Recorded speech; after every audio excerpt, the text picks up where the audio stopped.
Renungan pagi pulang ke rumah oleh Ellen G. White, 27 September 2020. Mari kita berdoa. Bapa kami yang di sorga, Allah pencipta langit dan bumi, laut dan segala isinya, Allah yang maha besar, maha kuasa, sumber segalanya, yang kami sembah selalu melalui anak-Mu yang tunggal, Yesus Kristus. Terpujilah Yesus, anak Allah yang maha tinggi, satu-satunya jalan dan kebenaran dan hidup bagi kami. Pada pagi hari ini kami bersyukur boleh bangun dan berbakti dan sebagaimana mendengarkan serta membaca nasihat firman-Mu. Kiranya Roh-Mu ya Yesus menuntun kami agar pekabaran ini mengubahkan hidup kami. Beserta kami sepanjang perbaktian ini, kehendak-Mu yang jadi, ampunkan kami akan dosa dan salah, karena kami berdoa hanya melalui Yesus Kristus, anak Allah yang tunggal, yang adalah Tuhan dan Juru Selamat kami. Amin. Renungan hari ini akan dibacakan oleh Ibu Noni Kaumpungan. Silahkan Ibu Noni. Selamat pagi, renungan pagi hari ini berjudul Permohonan kepada anggota keluarga yang tidak diselamatkan. Ayat inti kita terdapat dalam 2 Korintus 5 ayat 20. Jadi kami adalah utusan-utusan Kristus, seakan-akan Allah menasihati kamu dengan perantaraan kami. Dalam nama Kristus kami meminta kepadamu, berilah dirimu didamaikan dengan Allah. Bagian dari surat kepada saudara kembar Ellen White, Elizabeth Banks. Bukankah kamu percaya pada Yesus, Lizzie? Apakah kamu tidak percaya Dia adalah juru selamatmu, bahwa Dia telah membuktikan kasih-Nya bagimu dalam memberikan kehidupan-Nya yang berharga agar kamu diselamatkan? Semua yang dituntut darimu adalah untuk mengambil Yesus sebagai juru selamatmu yang berharga.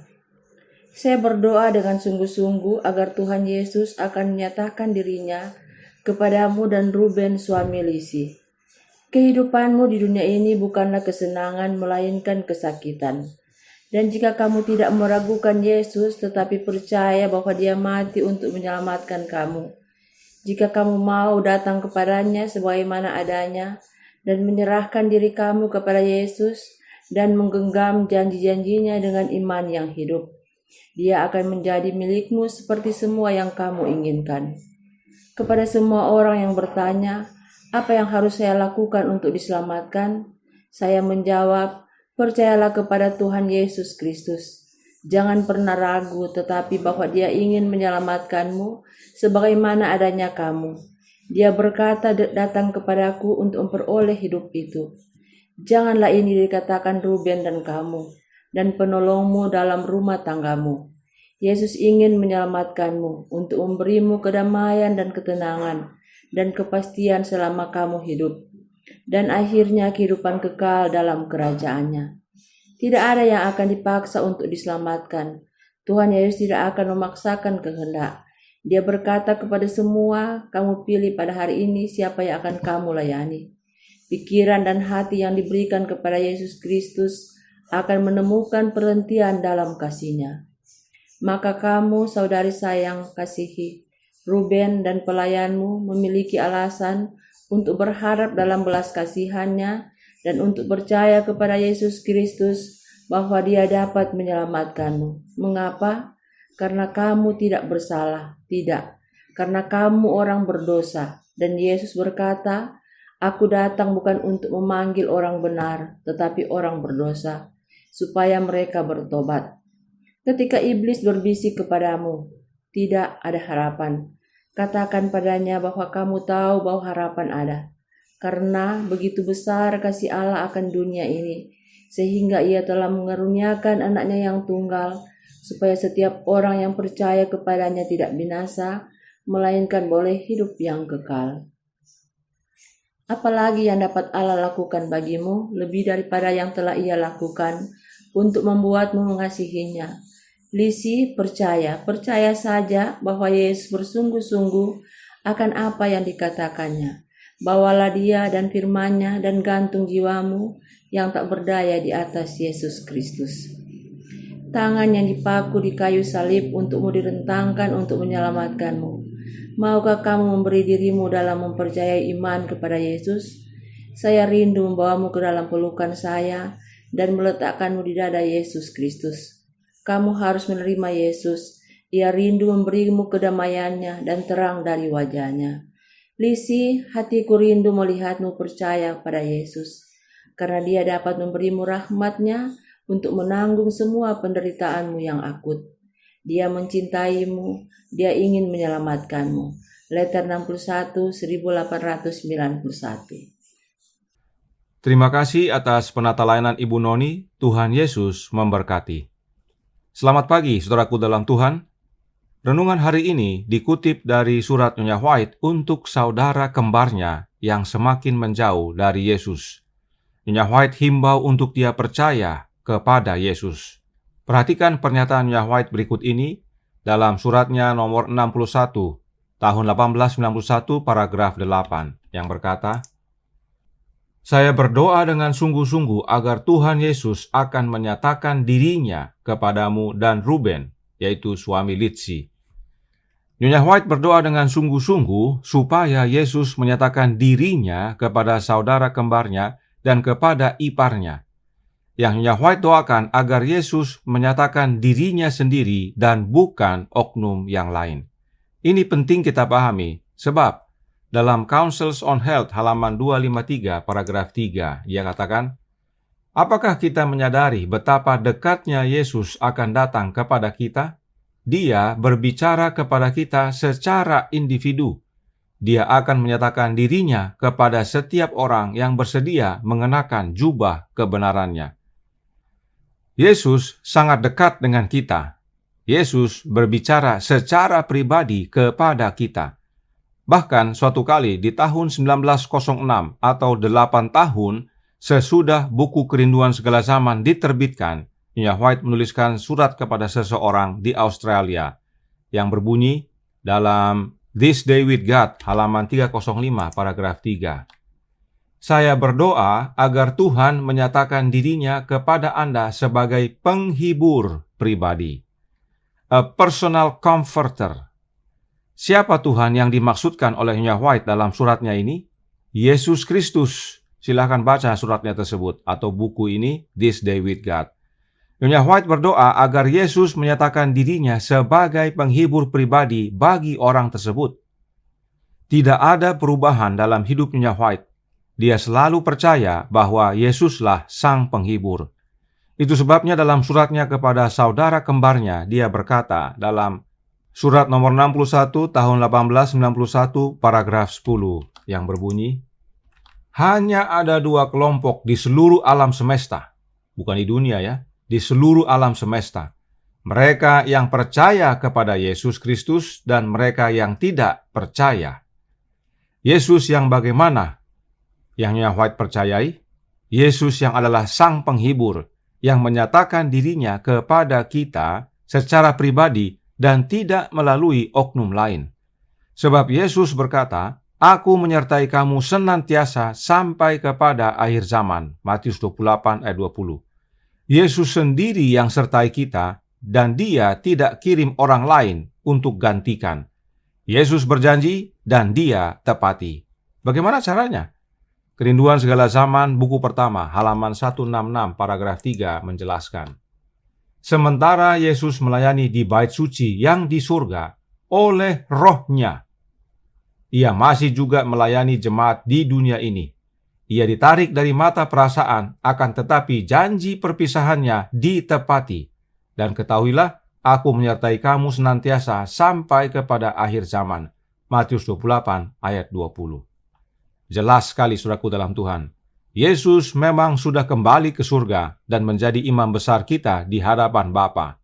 Tetapi Dia tidak suruh oknum lain yang bukan dirinya, yang bukan Yesus untuk sertai kita. Yesus sendiri masih tetap melayani kita, yaitu melalui kehadiran Roh-Nya, Roh-Nya Kristus itu sendiri. Sebab Dia berjanji untuk menyertai kita dan itu Dia tepati. Jadi, melalui Roh-Nya lah Yesus menyatakan dirinya dan dekat dengan kita, berbicara pribadi dengan kita. Dialah sang penghibur kita. Nyonya White tuliskan dalam manuskrip nomor 20 tahun 1892 paragraf 6 yang berkata, "Juru selamat adalah penghibur kita. Ini telah saya buktikan bahwa Dialah." Ingat, Nyonya White tadi katakan ada dua kelompok di alam semesta ini. Satu yang percaya kepada Yesus dan yang lain tidak percaya kepada Yesus. Nah, ada ajaran yang menyatakan bahwa Yesus bukanlah sang penghibur. Penghibur itu adalah oknum lain yang mereka sebut Allah Roh, dan dia bukan Yesus. Ini namanya tidak percaya kepada Yesus. Hati-hati saudaraku dalam Tuhan. Kepada Yesus yang adalah sang penghibur inilah Nyonya White arahkan saudara kembarnya untuk datang. Sebab Yesus yang adalah sang penghibur ini telah mati untuk menebus kita dari dosa-dosa kita. Untuk mematahkan kutuk hukum. Yesus mati dan bangkit lalu kembali kepada Bapa dan dimuliakan, yaitu pada hari Pentakosta. Dan saat itulah dicurahkan roh yang dijanjikan itu, yang disebut juga penghibur. Jika ada penghibur lainnya, tetapi tidak pernah menjadi manusia, tidak mengalami kematian sebagai manusia, tidak dibangkitkan sebagai manusia, dan tidak dimuliakan oleh Allah Bapa, maka dia adalah penghibur palsu. Menjadi penghibur yang benar ada syaratnya, yaitu harus pernah hidup sebagai manusia, mati sebagai manusia, dibangkitkan sebagai manusia, dan dimuliakan oleh Allah Bapa, karena hidupnya sebagai manusia didapati benar. Ini semua hanya terdapat di dalam Yesus, tidak ada yang lain. Kepada Yesus inilah Nyonya White panggil saudaranya dan kita semua. Nyonya White lanjutkan suratnya dalam surat nomor 61 tahun 1891 paragraf 14 yang berkata, tangan-tangan yang dipakukan di kayu salib untukmu terulur untuk menyelamatkanmu. Kamu tidak perlu takut saat kamu berbaring di atas ranjang penyakit dan kematian. Rupanya saudara kembarnya ini sedang sakit keras. Tetapi Nyonya White arahkan bahwa dalam Yesus ada keselamatan. Jangan takut. Sebab Nyonya White lanjutkan, teman mungkin merasa sedih, tapi mereka tidak bisa menyelamatkanmu. Doktermu tidak dapat menyelamatkanmu. Tetapi ada satu yang mati agar kamu bisa hidup sepanjang zaman yang kekal. Percayalah bahwa Yesus akan mendengar pengakuanmu, menerima penyesalanmu, dan mengampuni setiap dosa dan menjadikanmu anak-anak Allah. Yesus memohon atas namamu. Maukah kamu memberikan dirimu dalam mempercayai Yesus? Saya rindu untuk memelukmu dan membaringkanmu di pangkuan Yesus. Bagi Nyonya White, perpisahan di dunia ini tidak ada artinya, asal kita percaya kepada Yesus yang adalah sang penghibur kita, yang telah mati bagi kita.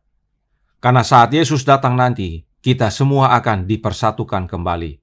Itu sebabnya di bagian penutup Nyonya White menyatakan, suratnya nomor 61 tahun 1891 paragraf 15. Nyonya White menyatakan, saya berdoa untuk kamu semua agar kamu dapat meluluhkan hatimu dalam pandangan kasih Yesus dan menerima kasih-Nya, serta memiliki damai sejahtera, sukacita dan kebenarannya. Kamu membutuhkan pengharapan yang akan diberikan Kristus kepadamu untuk menanggung penderitaan beratmu. Dengan Yesus sebagai temanmu yang diberkati, kamu tidak perlu takut mati, karena bagimu seperti menutup matamu di sini dan membukanya di surga. Maka kita akan bertemu dan tidak pernah lagi untuk berpisah. Kamu harus menerima Yesus. Dia rindu untuk memberimu kedamaian dan cahaya wajahnya. Litsi, hatiku rindu melihatmu percaya kepada Yesus, karena Dia dapat memberimu kasih karunia-Nya untuk menanggung semua penderitaan akutmu. Dia mengasihimu, Dia ingin menyelamatkanmu. Inilah pentingnya untuk percaya kepada Yesus yang benar, yang adalah Sang Penghibur. Sebab di dalam Dia ada hidup, 1 Yohanes 5 ayat 11 dan 12, yaitu hidup yang kekal. Dan di dalam Dia ada keselamatan, 2 Timotius 2 ayat 10. Yesus telah musnahkan setan dan maut, Ibrani 2 ayat 14. Karenanya, kalaupun kita mati, tetapi karena mati dalam Yesus, maka pada waktu Yesus datang kedua kali, kita yang mati dalam Dia akan menerima kebangkitan. Jangan takut. Inilah nasihat Nyonya White kepada saudara kembarnya, dan ini juga nasihat bagi kita. Jangan takut. Percayalah kepada Yesus Kristus yang benar. Tuhan memberkati. Saya bawa dalam nama Yesus. Amin. Mari kita berdoa. Bapa kami yang di sorga, Allah pencipta langit dan bumi, laut dan segala isinya, Allah yang maha besar, satu-satunya Allah yang benar, yang kami sembah selalu melalui anak-Mu yang tunggal, Yesus Kristus. Terima kasih atas nasihat yang menguatkan ini, melalui pengalaman Nyonya White dan saudara kembarnya. Kiranya ini menjadi panggilan bagi kami untuk datang dan percaya kepada Yesus yang benar, sebab ada ajaran-ajaran lain yang menyatakan Yesus yang salah. Kami perlu Yesus yang benar, yang adalah Sang Penghibur, sebab Dia telah mati bagi dosa kami, mematahkan kutuk hukum, dan oleh karenanya kami boleh menerima hidup yang kekal melalui Dia, sebab dalam Dia ada hidup, dalam Dia ada keselamatan. Tolong kami ya Bapa, beserta kami ya Yesus, kehendak-Mu yang jadi, ampun kami akan dosa dan salah, karena kami berdoa hanya melalui anak Allah yang tunggal, Yesus Kristus, yang adalah Tuhan dan Juru Selamat kami. Amin.